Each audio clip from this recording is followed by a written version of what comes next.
Magandang araw po sa inyong lahat. Bagamat magandang panahon, mainit ang araw, ay hindi magandang balita. Hindi ko alam kung nakarating na sa inyo o hindi, pero wala na po ang ating kaibigang si Inibanak.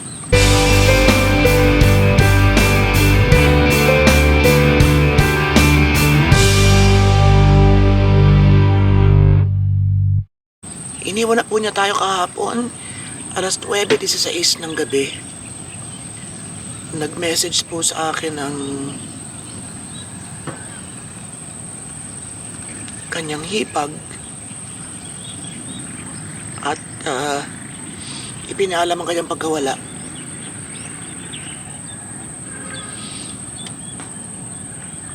Nakakabiglang hindi dahil marami ng araw na nakikita namin ang kanyang improvement, ang kanyang pagbabago patungo sa isang mas magandang sitwasyon.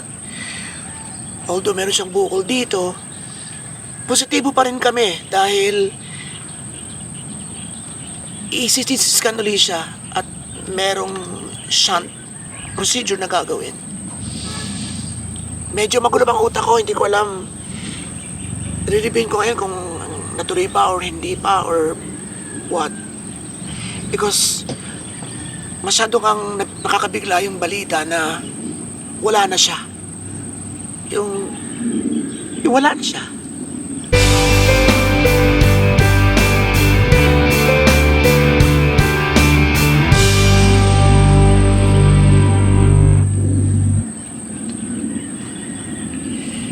And ang tawag dito, malalaman natin mamaya mga detalye. Nag-post na po ako kagabi. Nung balitang yan sa Facebook. Pero yung mga detalye ng kung saan hihimlay at kung ano-ano pa ay maya-maya siguro ako magbibigay ng panibagong balita.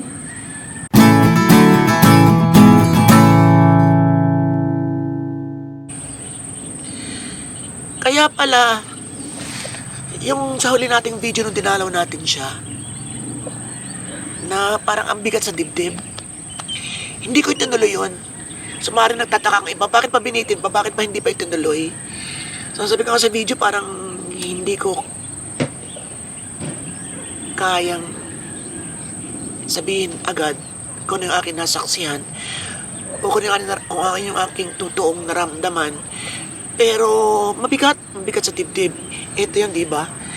Nakakapanghina yung kalagayan ni Banak ngayon.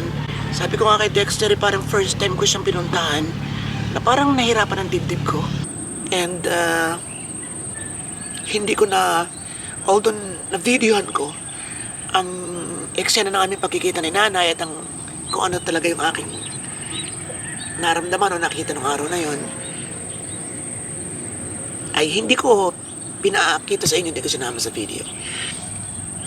So, iba yung dating niya. First time ko nakita sa loob ng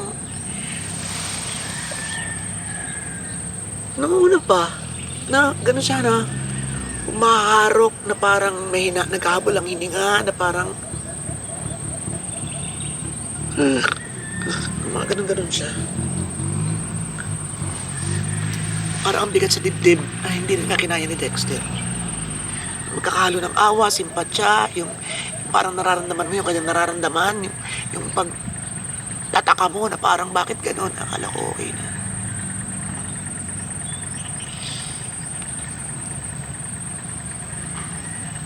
Kanina po ay kahapon sinabi ko na kay Miss Jessica sa kanyang napakasipag na hipag na kasi gusto niyang ipakita. Actually, tumawag siya sa akin. Nag-message muna siya. Tapos, tumawag ako.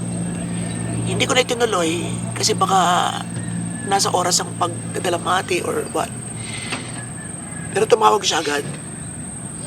And then, eto, na-record natin yung konti. And sinabi ko sa kanya na hindi ko pa kayang makita. Kasi sabi niya gusto kong makita. Sabi ko, hindi mo na. Hindi mo na. So kahit sa pagpunta natin doon, parang ayoko lumapit sa kanya. Parang gusto kong yung ano na lang baga, yung kung ano na lang yung huling masaya siya, masigla at normal na normal noong January 1. Parang gusto ko niya na lang manatili sa aking isipan. Ewan, depende rin. Pwede naman tayong lumapit na or what. Ang medyo ano dito is, alam ko, sa tagal namin nagsama ni Banak, siya yung tipong kapag may nabanggit kang nauukol sa pagkawala, nang kagalit siya, yung galit, kaya hindi naman yung galit ko, gano'n naman nyo, masalita nyo, mga gano'n, ayaw yung mga gano'n.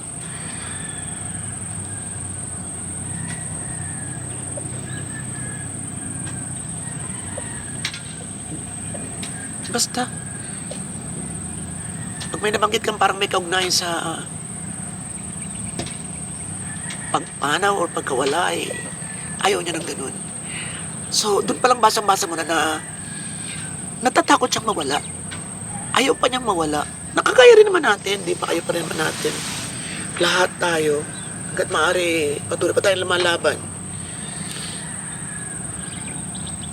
Pero yung sa kanya is very evident na talagang parang sinusupla. Hindi ko na kung anong tawag sa inyo eh. Parang kinokontra agad niya na mga ganun-ganun.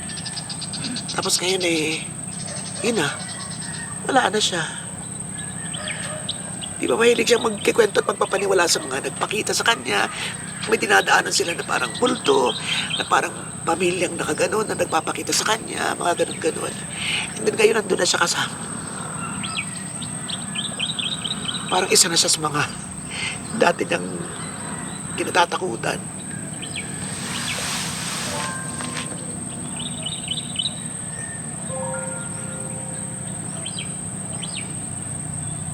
Na ngayon, siya na makakasagot kung talaga pang nakikita nila tayo or alam na niya ngayon na totoo bang tanaw nila tayo mula sa taas o nandyan lang ba siya at kinakalabit-kalabit tayo ng ganyan or kinikibuki mo, iniimigan pero di natin tapos wala tayong nakikita, wala tayong namamalayan. Ganon din kaya.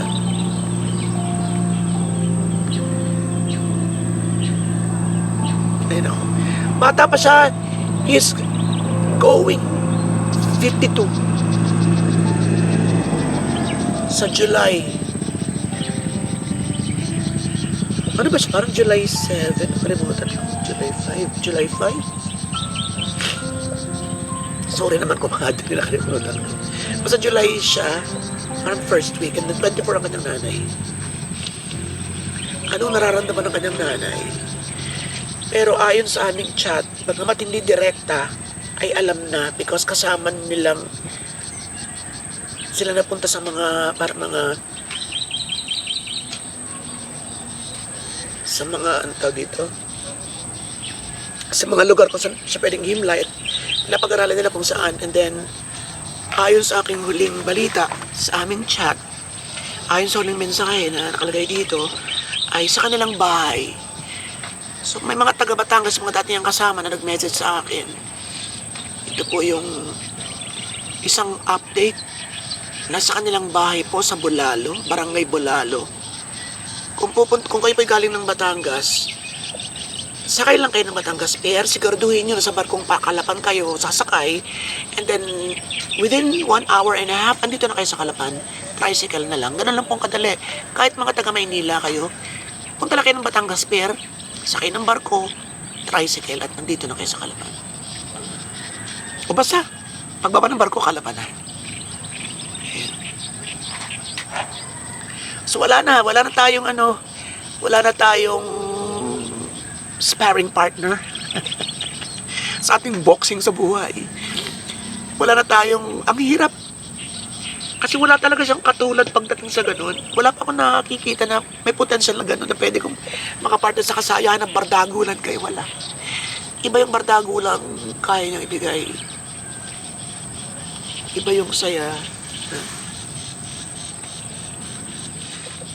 So yun, nakakalungkot man po ay tanggap na natin. Lumipas ang magdamag, nag-sink in ang lahat-lahat na wala na siya. And malalaman natin ang mga detalye kung bakit bigla ang kanyang pag-alis.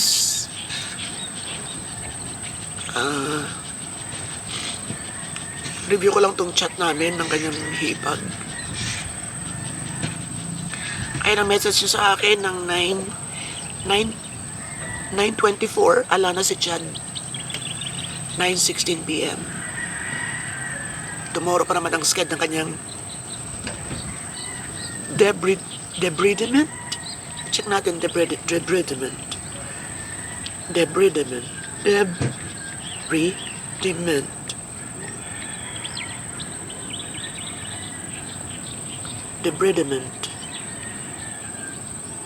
Debridement surgery. Debridement is a medical procedure that removes dead, damaged, or infected tissue from a wound. It is a key step in wound care that helps the remaining healthy tissue heal. Debridement, I don't know kung tama aking pronunciation, pero it is a procedure for treating a wound in the skin. Oh my God. And then, sabi ko lang, oh my God. And then yun, tumawag na siya. And then, kaya alam ng nanay niya, kasi nagtanong ako kung saan nakahimlay si Richard. Sabi niya, andito kami na sa San Fernando para ipakita sa nanay ang venue, pero gusto niya sa bahay sa Bulalo. Yun. And then, sabi ko, chat na lang ulit kita later para di na muna tayo maabala sa pagdidesign. Ingat kayo. And, ang yun na sabi niya, andito na sa San Fernando at nabihisa na.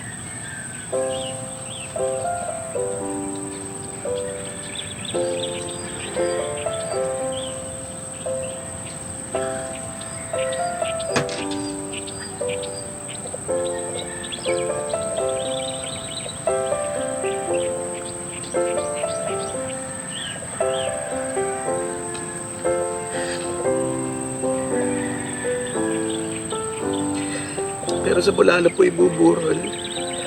Mamayang 3 p.m. para po dadalhin, kaya mag-aayos na kami sa Bulalo. Ay nako, kaloka.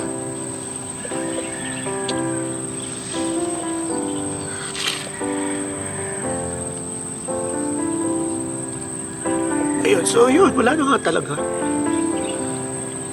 And, nailabas natin itong ating,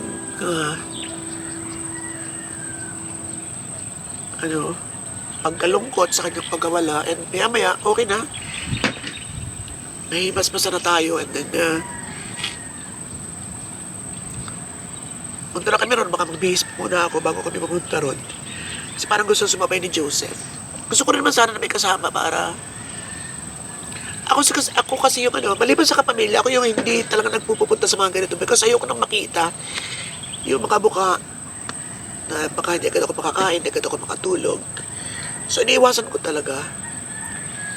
Yun. So, mamaya, baka hindi na tayo lumapit. Or pwede rin lumapit, maalin. Ang importante nandun tayo sa kanyang mga huling pagkakataon na masisilayan natin siya or makakasama natin siya dito sa mundong ibabaw. Ano kaya ang kembot ng bakla sa kanyang pasarela papunta sa taas? Ay nako.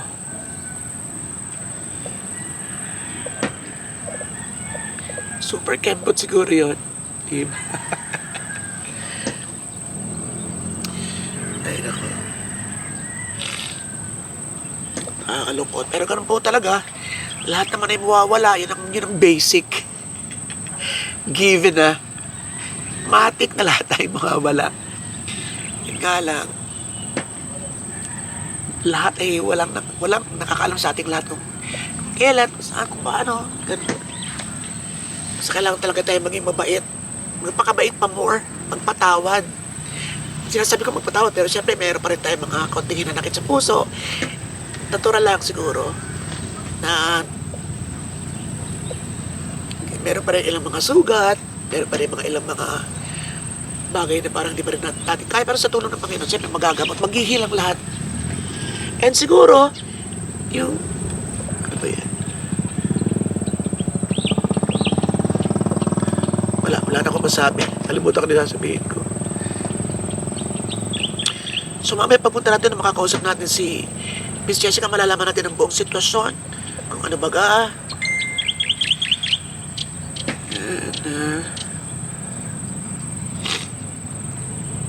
Yun po. And bibigyan ko pa kayo ng mga updates mamaya.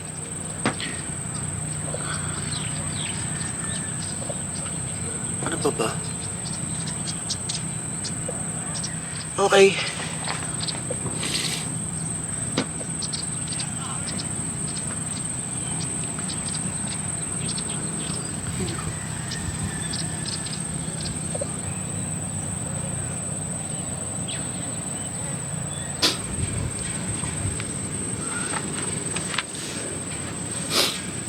Okay, so yun. Maraming salamat po sa inyong lahat. At